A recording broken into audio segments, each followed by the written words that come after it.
I'm in the Simpich home today, and this is actually the former Simpich Doll studio. I grew up in this house, and where I'm seated right now was the casting department, if you can believe it. And there was a long counter along here, and my dad and my brother would sit here and work on the molding of the various pieces. There's a sink over here that's still part of this room, but right in front of this area, when I was growing up, was the Simpich showcase, which was a large wooden case with glass windows that my dad built, and it displayed the dolls when people would come down into the house to the doll shop area. And that's all been removed. Unfortunately, that case has been disassembled, and a new case was designed for my mother, who wanted to showcase some of the Simpich dolls here at home. And actually, it's a heritage case because it has heirlooms, dolls, memorabilia, treasures that my brother has made, and dolls that my mother had when she was a little girl. So it truly is a heritage case for our family. And today I wanted to talk about the Wizard of Oz dolls. And these were my first attempt at designing Simpich dolls. And back in about 1991, I was attempting to produce a Wizard of Oz marionette show. And it was one of my ambitions was to somehow create a show that would work for that story. And I set about to design the characters. I got about 7 of the heads done, and for lots of reasons during that time, 1991, we decided to close the marionette theater that we had at that time, and I took my solo shows on the road. So my Wizard of Oz production was canceled, unfortunately. I was rather disappointed. I remember I went ahead and used those heads. This is a jester pole. I would make jester poles during the 1990s, clear into the early 2000s, and this was actually the Dorothy Head that I had designed for the marionette show, and I just did something fun with a jester pole and designed a kind of a Renaissance girl, and she's here in the heritage case. But here is the Dorothy doll, and this was the first attempt at a Simpich head for me. It was a rather daunting project to design a head because my parents had their style and they were well established with the particular motif that they would use with a lot of their designs. And I knew I couldn't duplicate what my parents did, so I tried to approach my dolls the same way I approached my marionettes. Somewhat exaggerated features. I went ahead and sculpted the Dorothy head out of Super Sculpey, which was a plastic clay that my family was using at that time to create the original doll heads and also my marionettes. I would even do the figures out of the Super Sculpey.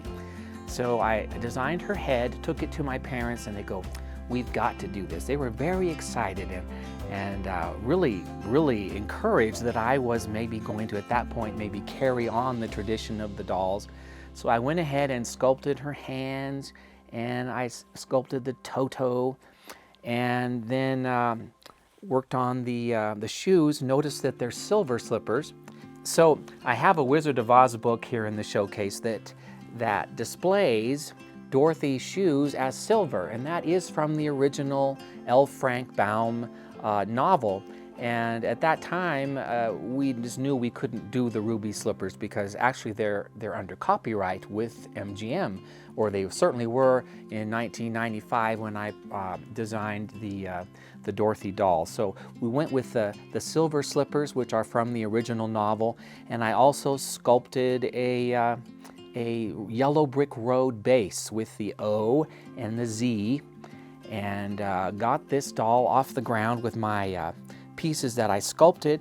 I also did a Scarecrow in 1995, sculpted his head, hands, and feet. He has the same style yellow brick road base, and these were actually put into production. And that was quite a moment for me because I had made a lot of marionettes at that point, but they were all just one of a kind. And here I would see my designs reproduced over and over with the Simpich dolls, and they worked out the costumes with my counsel for you know, the style of clothes for them. They were put into production in the mid-90s. And about 2 years later, I designed the Tin Woodsman. His torso was also designed to reproduce the look of a tin man. He has an axe, and they found some silver fabric to kind of fill in for the rest of the costume, and of course the same yellow brick road base. And he came out in about 97, and I think the lion followed soon after. Here is the Cowardly Lion. I had to redesign a larger yellow brick road base to support him, and they worked out a stuffed costume and a yarn mane. So I mostly had to work out the sculpture of the face and the little paws here. He's holding his tail.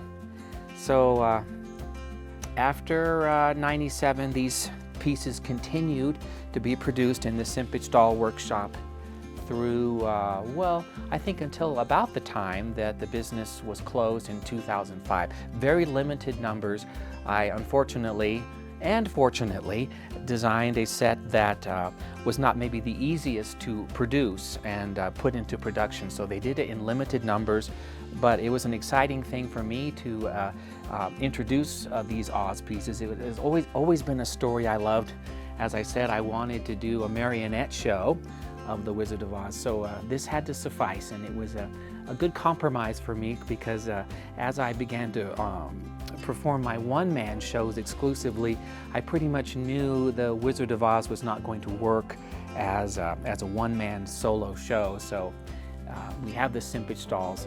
Thankful for that, and they actually inspired me to do some other doll designs for my parents.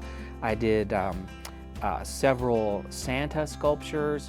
I did some snowmen, some gingerbread children, and then a wolf. The wolf is here too. I'll just show him quickly. This is the wolf from Little Red Riding Hood, although he was mostly the nightgown that he wears when he's disguised as the grandmother. So it was a special privilege for me to get to design some of the Simpich dolls, and like I said, my parents were very supportive. The winds of change blew in such a way that my brother and I, my brother also designed a number of pieces. You can see his Civil War pieces, his Mountain Man, many Western figures my brother designed. But as I was saying, the wind blew in such a way that my brother and I could not really carry on the business the way my parents did. But we were thankful to be a part of that heritage of designing pieces. Although my mother and dad certainly designed the lion's share of Simpich dolls. But it's pretty special to have the Wizard of Oz characters here in our Simpich home heritage case.